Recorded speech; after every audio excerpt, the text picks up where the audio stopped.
Hey everyone, this is Chris and Sandy Benton with the Chris and Sandy Show. We get up close and personal with some amazing guests throughout the entertainment industry. And today, like I said on every episode, we got a great one for you. Who do we have? We have Phaith Montoya with us today. She is a content creator who has captured the hearts and minds of millions by showcasing her passion for fashion, beauty expertise, and her infectiously positive personality. In February of 22, Phaith joined Last2Leave Miami, where she and 7 other popular creators are living in a beautiful house in Miami Beach. Together, they are attending the hottest music festivals, concerts, sporting events, parties, and nightlife, giving their communities a nonstop, all access VIP experience. And we're excited to have her on the show. So welcome to the show. Welcome. Thank you. I'm excited to be here. So I always like to start the show out the same way. You know, last 2 years have been rough for a lot of people. Oh, definitely. Especially in entertainment. So how has it all affected you, and what have you done to maneuver through this? I feel like the last 2 years, 2 years ago, today, my life was so different actually. I wasn't even in the entertainment industry. I was going to school at Rutgers. I was taking my last few classes, to apply for medical school. And I was studying for my MCAT, and I was just like going through that whole process. And then I was also substitute teaching. And then I lost my job because of the pandemic. Schools closed down. Substitute teachers, sadly enough, don't really have a lot of options when it comes to schools closing down. Yeah. So it was just rough. But then I feel like that is what catapulted me to kind of use TikTok as a creative outlet to kind of just express myself. I ended up shaving my head. And that shaving my head is what garnered me over 100 million views on my videos of me shaving my head and bringing people along every single week on my hair. Wow. So, I love that. That's like for us, we started this show January of 2020. So a couple months before COVID. And I remember our original plan was maybe 100 interviews first year, thought it'd be a great foundation. And then everything getting shut down. And I'm sitting there as I watch everything. I was like, the people in the entertainment world are going to need us more than ever because they don't have nothing to do. And so we reached out to anybody and everybody that first year. We ended up doing over 300 interviews that first year, and we're over 500 now. Wow. Well, snaps to you guys. That is insane. we found opportunity to our silver lining in this. Like we couldn't change COVID, but we could change how we reacted to it. Right. It's all about seeing the glass half full. Yep. Yes. And that's your brand, ain't it? Yes, definitely my brand. So tell us about that. What do you see as body positivity? Tell us a little bit about your mission and all that. Well, I think my brand really just stands on making anybody feel beautiful. No matter your shape, no matter your size, I think making you feel beautiful in a way where you can wear whatever you want. I feel like growing up, that was such a big thing for me that I felt like I couldn't wear certain clothes that the other girls were wearing that you see in the magazines. I feel like that was not my body type. So I can't, rock it the same way, or people would look at me a certain way. Right. And I feel like I want my platform to make women feel like they can wear anything. Like they can, no matter how form-fitting or how loose the clothes are, I just want you to feel like whatever makes you feel beautiful, whatever that looks like. Yeah. Be that, and don't let society limit you on what you wear. So I feel like that is my take on why I make content. And surprisingly enough, I feel like so many people relate with me just because I am just a fat girl, just like wearing whatever she wants. And that's not seen all the time, and I wear it proudly, and I don't wear it where people question whether or not why I should be wearing it. It just looks like it looks right. It looks good, and awesome. So that's basically what I built my brand off of. Love that. Love that. That's such a great message, and I can definitely relate to that. Yeah, because too many people in this day and time that have to, it's like they're living their life for other people's opinions. Exactly. Yeah. And you can't. You can't. You have to do what makes you happy. Exactly. So I feel like it's just living that truth and not letting the beauty standards of society kind of like cage you in, just we're whatever. And being that your Yes. TikTok blew up, I'm Oh, sure yeah. you get the other side of it to where you get a lot of trolls and all that. You know, because we're in this new world, because this didn't exist when we were growing up and all Right, that. when we were in our How do teens, you yeah. handle that side of it? Because again, you know, a lot of people are trying to do TikTok, they're trying to do Instagram and all Right. that, but they don't realize what's going to come when they blow up. So how do you handle that side of it? I think it's really just like outweighing, you know, the good and the bad. I feel as though what I have this like technique that when I read a negative comment, I will go 5 comments under and read 5 of those. If they're not all bad, I could breathe. And Yes. there's never been a time where I have read the 5 comments under and they were all bad. That's never happened to me. Yeah. So you know, and that's what levels me out. And, you know, I feel like Right. it's so easy to look at the hate because especially when you get so much love, it's kind of like, oh, you know, you're used to being like commented and all this stuff like that, even though I appreciate more than anything. But sometimes that one hater comment would just get under your skin and get your Yep. attention. Yeah. But I feel like, again, I just always have to outweigh it. See the glass half full. Look how much, and it's not even a half full. It is a 90% full glass of love. And if I ruin that whole glass over just a little bit of hate, then Yeah. I feel as though that's not fair to the audience that does show me Yep. love and that does show me the support. So yeah, that's kind of how I deal with the hate. It's hard though. I won't say that it isn't. It is one of the hardest things I've ever done in my life. You know, being critiqued, picked apart, my body, my lifestyle, my relationships, my even my family sometimes gets picked apart. Oh, wow. So it is a lot, but again, I always have to outweigh. Yeah, my biggest issue that I've had to overcome for this show is I have really bad allergies and bad sinus problems. So I sniffle a lot. Yeah. And on like one of our videos that just recently kind of went, you know, ended up doing like 36,000 views in a short time. We never had that happen. That was the largest one we ever had. Yeah. Wow. And it just took off. And we were sitting there and several people through the comments, all great comments, but of course you focus, well, he needs to quit sniffling. You know, that stuff I had to tune out because of the sniffling. And you know, it's like, you know, why'd you have to say that? You know, it's again, just tune out, you know? Yeah, just Right. without the negative comment. Right. And it's something I can't help. You know, I'm not going to stop chasing our dreams here just because it might make you feel whatever. I have a lot to overcome there with my nose and all that. You know what? I'm going to do it anyway. Yeah. No, I feel like they will pick apart literally anything, you know, and they will make you feel small because they feel small. So I always think it's just like some projection and, you know, it has nothing to do with me or it has nothing to do with you. It has everything to do with themselves. So I definitely agree. It's hard. Now, as you know, a lot of people see the glory in what you do, but they don't see the grind, the sacrifice, the tears, the struggles it takes to get to your level and above. And I always like to talk about that side of it because especially when I have social media influencers on, because a lot of people, you watch Facebook, they think y'all don't do nothing but just smile.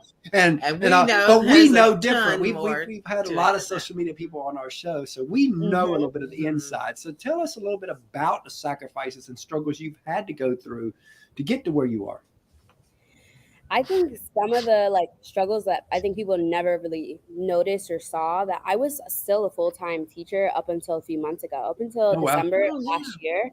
So I would teach all day. And, you know, I was a long-term teacher at that point, like teacher like replacement instead of just like a regular substitute teacher. So I had to lesson plan. I had to grade after school. Like I actually had to do stuff.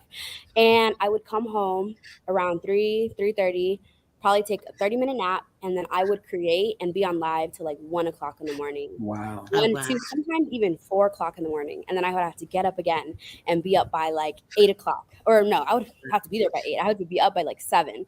So I felt like it was so much sacrifice because I was so tired and I was so burnt out. You know, I didn't even have at one point the funds to even like fund the outfits. Like I wanted to do 30 Halloween costumes last year in 2020, and I was using my teacher salary.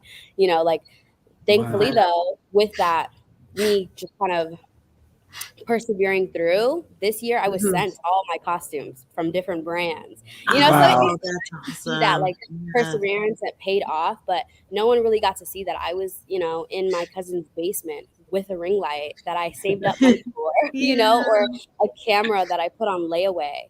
I was just like anybody else, and I feel like no one really gets to see that side of the work that's put in, because I agree. I feel like outside looking in, I would see influencers, I'm like, oh, their job is so easy, until and you're just thinking about new ways to create, new ways to engage, new ways to meet a different audience. And it really is like a very multifaceted job. You need to learn how to market. You need to learn how to be creative. You need to learn communications, like reaching out to brands and emails and negotiations and so many different things. So I feel like there's a lot of things and, elements that people don't see, but nonetheless, I appreciate it all. And like I said, how from one year to the next, I went from funding myself to actually getting brands. So just seeing that turnover is worth everything. That's like for us, people don't see, they see the 30 to 60 minutes of fun that we have on the show, but they don't see the back and forth emails, back and forth phone calls, this and that, the people back it out last minute. And then it's like, okay, what do? We we don't have a show and all that. And then we're trying to find somebody to fill that spot, or just have a no show that day. And then, there's been weeks where everybody pulled out same week, and we're like, what's going on? And so much stress of up and down. It's like trying to watch numbers, trying to not watch numbers. And then don't get me started on that part. And balancing with two young children, side jobs, and then we still do side jobs at this point where we deliver food for people, to keep us afloat. So we're trying to balance all this and all that, and trying to keep the show going. And like, what? And then you have people private message you from time to time, like, how are you getting some of these guests on?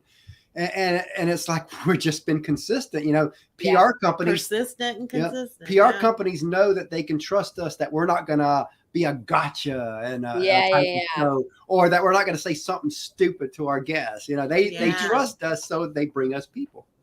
No, absolutely. And you said something about like the likes and the numbers. Oh my gosh, that's another thing, basing how you feel about yourself and your work ethic, basing it off of a numeric value, like how many likes, how many comments, all those things like that, it could get really taxing on your mental health, because the daily job doesn't really have to do that. Yeah. So Joe has a question for you. Do you like the band Limp Bizkit? I've actually never heard them. Usually he asks a question that's tied into they were big in the 90s. I remember them. Were they? I've never heard of this band. And all this that you do, I'm guessing that one thing that helps you is you've got a degree in psychology. Yes. No, yeah, that helped me so much. I feel like I always toy with the idea that I have no idea why God sent me to college, because if this is where my career is going, I didn't, and I put in all those hours, and I also racked up a little bit of debt. Like, I had 5 jobs in college. Like, I was hustling. I think it was like the best, worst time of my life. And to think like, okay, what was all that for? Like, I always question, like, why did you send me there? But I feel as though I came out of college knowing myself better than I did when I first got there, because of my degree, learning about people, learning not to take things personally, because I know, projection, I know self-defense mechanisms, I know hurt people. So exactly. I feel like that's so true. Although I may never be able to, I do want to, like, down the line, maybe when I'm like in my late 30s, 40s again, go back to school. Yeah. But I think as of now, like, I'm just utilizing that degree to kind of get out of my own head, like, don't take myself apart, and using the things that I learned in class, I took my notes. Now it's here to apply to myself. Love that. Now, you talked about God a little bit. How has that influenced the way you do life? I think that God has influenced the way I view life. Like, people always ask me, like, what's your key to confidence? What's your key to confidence? I was somebody that was, like, raised in the church. And although I wouldn't say all my beliefs align with, like, the religion, sometimes, people can feel like it's very judgmental and things like that. I think something I really took from it was that, God made me like himself, in his own image. I'm wonderfully and beautifully made, and I knew that if God made me that way, then I had to believe it. He hasn't steered me wrong. He hasn't steered me wrong yet. But I definitely feel like that is, a pillar for why I am so confident and why I didn't really believe the naysayers. And to be honest, I think I look back on like just my life and, they say everything that the devil tries to use for evil, God uses it for good. And, being fat like all my life, something that people shame me for and bully me for, is now one of the biggest reasons that like I get to do what I love for the rest of my life. Awesome. Yeah, Joe said in his 40s, he said, I'm in my 40s, I have zero desire to go back to school. No, I feel that. I feel like I really did love school and I did love what I was studying. Yeah. And, I feel like in life, you can pursue multiple passions. Don't limit yourself to just one, Yeah. That's like we got this show going on for the entertainment world, but with us moving to Nashville next year, we're going to be putting on this event called 40 over 40 charity event. And, you got all these 40 under 40 things, 30 under 30, but nobody hits I'm 50 and she's 45, but nobody hits our generation. Yeah. And so we're going to do something special for our generation and above. And so we're going to put this big event on called 40 over 40. And so far we're putting it together. So, yeah. No, I think that's dope. I feel like every avenue needs that appreciation. Like everyone always, you're right, applauds people for being so young and, accomplished. But I feel like even when you're a little bit older, it's still really inspiring to see people going after their dreams. I feel like you're never too late. Yeah. You're never too young and you're never too late. Yes. That's right. Because I think that, it's funny, it's almost like if you're in your 20s, you're good to go. 30s, maybe. But if you're under 25 or over 40, it's over. It's either it's like you're too young or you're too old. There you go. That's funny. Not reminding us old people we're still old. Yeah. I'm not old, so. No, you're not climbing it. So as we talked a little bit about the sacrifice side. Let's flip the script and go there. What are a few wow moments? And let's talk about where you're at right now. You said a few wild moments? Yeah, wow moments, W-O-W. Oh, wow. I think one of my most wow moments is the fact that I, got to quit my job and, move to Miami. And I live in this huge, beautiful home, with this huge pool and just like living in a place that I never expected with other like-minded people and get to go to some of the coolest events, all over the United States. And like, I get to just do what I love every day. I feel like I'm a Barbie. I feel like I get to play dress up and like I'm living my inner child's dreams. When people ask you as a kid, like, what's your dream job? I think this is better than what I imagined. Okay. This is like, I am a lifestyle Barbie and I am just dressing myself every day. And I find so much pleasure in it, partly because I love, getting dressed up and I love fashion, but also just to see how other women are taking to it. And they're like, okay, well, if she can wear that, I can wear it. Yeah. So I feel like that's even better than my dream job. I didn't know a job like this existed. Well, a job like this did not exist when I was like 5. So tell us about the Last2Leave. What is that about? Yeah. This is the first ever music-based creator house based in Miami. So we go to a lot of, concerts and live events all over. We went to the Super Bowl. We went to this Donda experience. I went to Jazz in the Gardens. We just go to a whole bunch of events and concerts and going out. We have this VIP access. Like I remember at Donda, we had like this backstage kind of VIP experience where they showed us like the backs of the stadium and whatnot. We have a lot of like artists come because we're also partnered with Live Nation. So like we had Riff Raff here about a month ago performing live in our front yard. Wow. Mary Fontaine here about a week and a half or 2 weeks ago. So I think it's dope. I think it's something that I've never ever seen before. Just the collision between like creators and then music, which are kind of like my forte. Concerts. I've loved concerts ever since I was a little girl. I think one of the things from COVID that took from me, what it took from me was that live concert experience. I missed it so much. So, I'm so grateful to be here and just get to experience all these things. Joe said that we could do old man creator house and we'll crash the young people's events. I think I should. There is actually like I think it's like grandparents' house like on TikTok, and they're pretty big. Oh, wow. That's pretty cool. Crazy, yeah. So as you know, a lot of people see you, but they don't see the team behind you. In our opinion, teams never get any love. They don't. On our show, they get a little love. So take a few moments and just tell us about the team that helps you be who you are. Oh my gosh. I feel like an army, not even a team. I feel like I have so many people behind me. And I think that's one of the things I'm most grateful for in life, that I have just so much love and support, from my management team, from my mom, who still like works with me day in, day out to make sure I hit deadlines, from my house manager to the creators I collaborated with, my boyfriend, my friends, my assistants, who are also my cousins. I always try to like implement family into anything and everything that I do. And my friends, even my friends from college, I feel like they're a big reason I went to college, because I needed to meet them. I needed to meet that support system. I'm really big on, women and women supporting you. And I was raised by 3 women.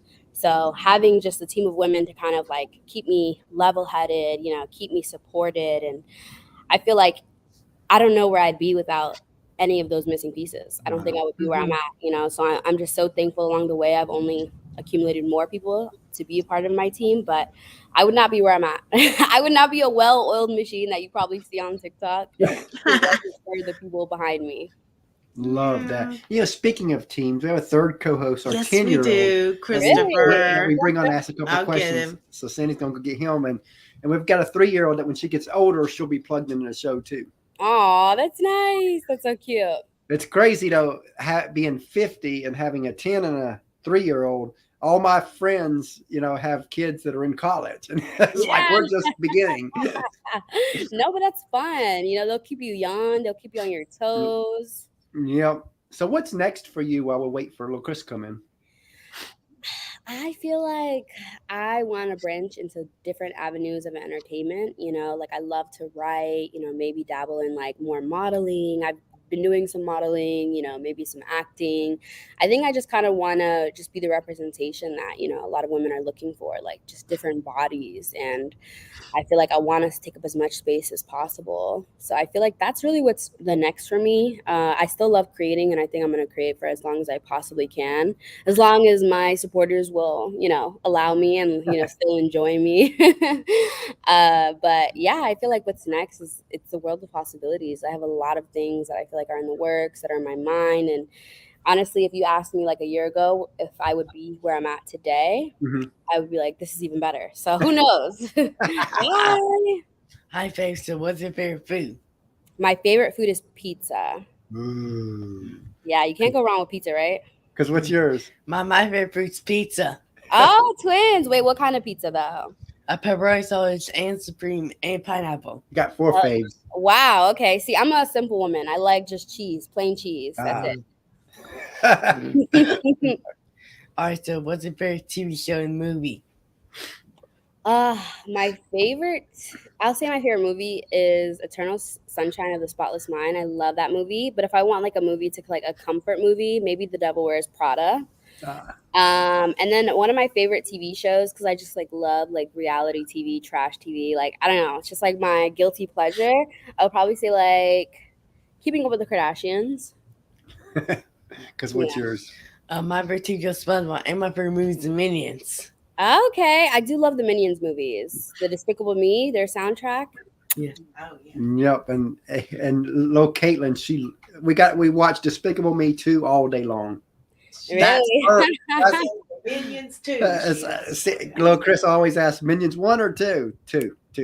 I didn't even know they had like 2 spin-off movies. Yeah, they got several. Yeah. They got like, I think it's 3. Right? They got 3 right now, and the Minions itself movie. Yeah, they do. Oh my God. They got 1 coming. Wow, I didn't even know that. I'm out the loop. Bye, thanks. Bye. Yeah, he loves to be on the show. So when I first started the show, I was like, we're going to make this a family-oriented show and involve the family instead of splitting the family up. Yeah, no, I love it. I love the family dynamic, the family energy. Like I said, I'm all about involving my family into every and anything that I do, just taking them along with me. Now, there's a lot of creators out there, and you probably follow a lot of them that you look up to. Who would you love to collab with, and what would you want to collab about? Who would I love to collab with? This is a hard one. Trying to think of somebody I would probably love to collab with.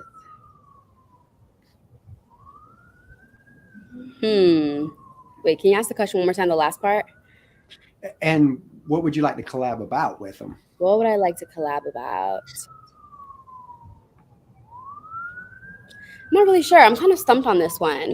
Because I'm in a content creator house and I've just been consistently like collabing, and recently I've actually been able to collab with, you know, some of my favorite people. I'm like, I've been crossing them off the list. Like, I don't even know like where my list is at. But I think more than anything, I want to just collaborate with more, you know, people that are in the fashion community, but are also like marginalized like me, you know, people that are plus size, people that are LGBTQ, disabled, those, you know, different type of BIPOC, you know, type peoples, and just kind of, you know, help them and uplift them with their platforms. I feel like that's the goal. So love that.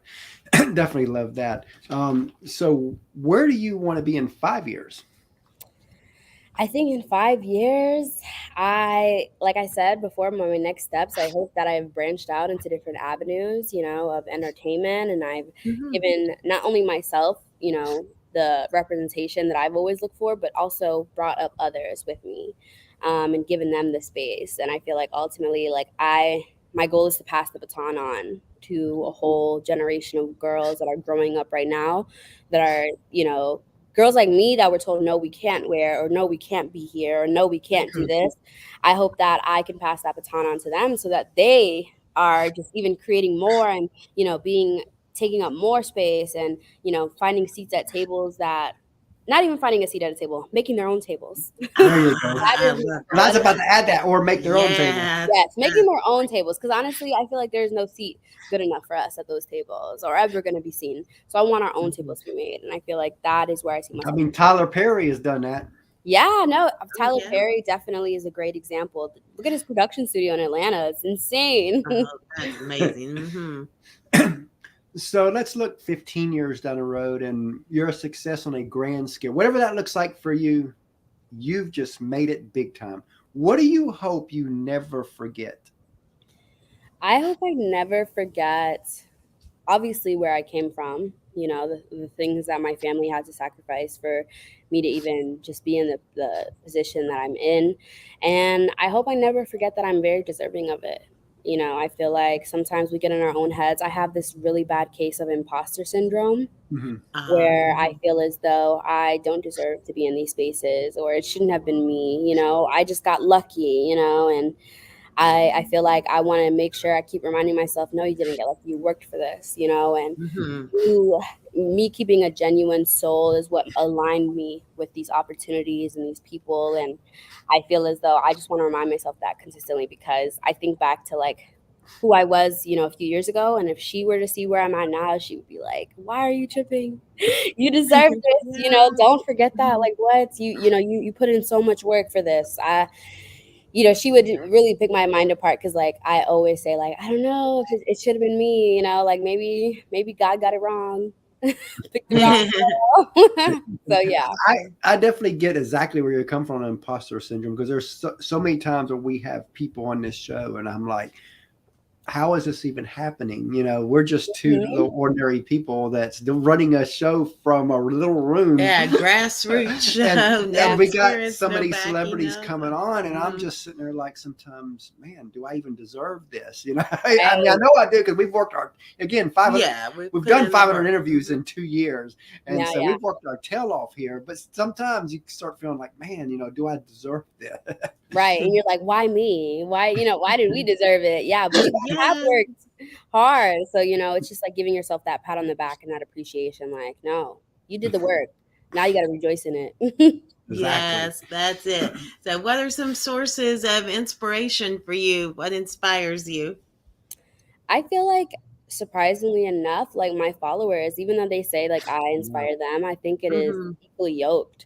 I feel like every day they inspire me with just the little leaps that they've done, especially girls that are younger than me. They're like, oh, I did this and I did this. And I think like, oh my gosh, well, younger me would have killed to do something like that, or killed to wear something like that. So kind of just seeing them break those barriers I think is just so beautiful to me. And I feel like it inspires me every day to keep going. The amount of DMs I get for girls being like, oh, I finally wore this dress. Like, you know, Oh, and I went to a school field trip and, you know, it was at a water park and I wore a two-piece. I would not be caught dead in a two-piece when I was younger. Okay. I was oh yes, kind of same here. girl. Mhm. Okay. You know, like, so I think that is what is inspiring me. I'm like, I have to keep going. We need more girls to feel comfortable wearing whatever they want, whether Oh it's a yeah. one piece, a two piece, a tankini, whatever. But I didn't have that option. It's not that I wanted to just wear the one piece, because I felt like I had Right. no other choice because I would make people Yeah. around Yeah. me comfortable. You know, so I Mhm. mean, I'm sure, you know, Sandy, you can relate. I feel like I women can. sometimes we get in our own Mhm. heads about our bodies. So I feel like Yes.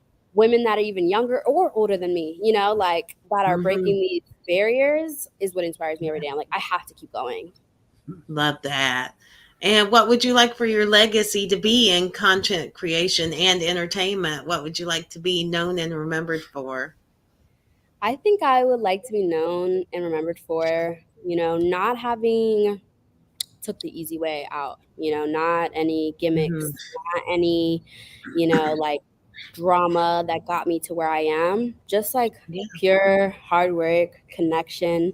You know, I know a lot of people that are at my, you know, caliber, like they don't typically like comment back to everybody, you know, and they Mhm. don't always like respond to everybody or even go live anymore.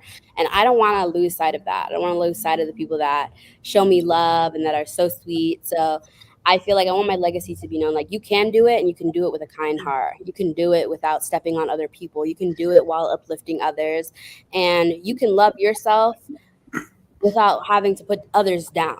You Yeah. know, you Yes, can be kind exactly. about what you Mhm. look like, and you can still appreciate the next person's body type. You know, just kind of like those are what I want my legacy to live on. You know, if anybody doesn't remember anything about me, it's like, wow, that girl did it without having to, you know, having to put anybody else down in the process. And she did it no Mhm. matter what she looked like.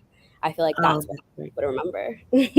Yes, great message there. If you could Thank say anything to your fans and followers, what would you want to tell them? I love you. I love you. And I know a lot of people say that. I comment back to my followers. I love you most. And they're like, no, you don't. No, I genuinely do love you. And I read your Oh, comments. Sometimes I go on their page. I like their yeah. pictures. I genuinely send so much love. Thank you, Melina. Oh, She said my role model. yes. I genuinely do love them. And I hope that they live life courageously, you know, with no Mhm. fear of what other people thinking about them, you know, not to be Yeah. limited by that. Because I was limited for too long. And I think my only regret in life is for how long I was limited. I don't think anybody looks back in life and is like, oh, I wish I was a little bit more fearful. Or Right. I think we all Always live life revelate. like, oh, I wish I would have known earlier. Who cares what they think? Yeah, I'm never going to see them again. that's right. That's like, the show that, like I said, we launched January 2020, but we had the idea all through 2019. Never We launched. did. We kept we wanted to be perfect. I let my Hmm. sinuses cause me not to. And little did we know that And we started and we with and we started audio, audio only. and I That said I would never do video because of the self-conscious, the body Hmm. image thing and all that. and then And and then what had happened was we got to October and we've done so many audio ones that she got more yeah, comfortable, and she came to me and she goes, do you think it would help if we did video? And I was like, yes, it would. And from that point on, we've been we ran with it since then. Wow, look at you. And honestly, like just from, you know, just my personal opinion, you can't even Mhm. tell. You look like a natural on the camera. Y'all are both like just working it. Oh, Like thank I'm over you. here like, let me make sure I keep up. Like I try not to look nervous. You guys definitely feel like you guys have it down packed, and it's a craft that is not easily mastered. So definitely, we you know, appreciate Oh, we that. appreciate that. So as Thank you we so start to much. close out, Hmm. what advice would you give somebody who wants to do what you do? I think not to look at anybody else's like paper. Like I always like I know it's like the teacher in me, but like look at your own paper, keep your eyes on what you are doing, not what others are Hmm. doing, not how Yeah. others get to the point that they're at. Don't look at how fast or, you know, like however somebody grew on what level or anything like that. I think that you just need to keep your eyes forward. Don't look back, don't look side to Mhm. side. keep looking forward, because you never know. You really never know. Like I said, I was unemployed and shaved my bald head in the middle of a pandemic, living in my cousin's basement, and here I am living in a mansion in Miami, and I'm doing this full time. I feel as though if you keep your eyes forward, there's literally nowhere else you can go but forward. You just keep going that way. Don't look side to side, and don't be dismayed by the numbers or your performance, because one day people are going to look back and like, oh my gosh, like this person, they're going to find those old videos and they're going to get those numbers eventually. That happens a lot with my Instagram. I would hear about like a post not getting that much, but it's when I started blowing up that I'm like, oh my gosh, now all my posts are getting all this stuff. So, it's like that trickle down effect, and I used to have a tendency of like, oh, let me just delete stuff, like if it doesn't go off. But then I'm just like, no, let me be authentic to myself. I love this piece of content that I put out, and let me stay true to that. So I feel like if anybody wants to be an influencer, keep your eyes forward, keep going. I don't delete anything. Like all of our videos. That's true. He doesn't. The only thing I regret is, when we first went video, I went Facebook only. We're live on Facebook and YouTube now, but I didn't go. I went Facebook only. And I think I started going live on YouTube May of last year. And last May. And we only, and at that point we had 15 subscribers on it, but I would have wished I'd have pushed YouTube a little sooner, because now things are starting to pick up, where we get some shows, we get thousands of views. I mean, the one the other day, 36,000. Yeah. And it's like now things are starting to pick up, and I'm just sitting there like, man, if I'd have just done it a little sooner. It gets intimidating. I always tell people my first ever TikTok that blew up, I had 8 followers, and then I ended up getting 400,000 views. Wow. And I only had 8 followers. So, And that's the great thing about YouTube is because it's a search engine, you can have little followers and still get videos blow up, because it's not about what your followers, it's about where YouTube sends your video.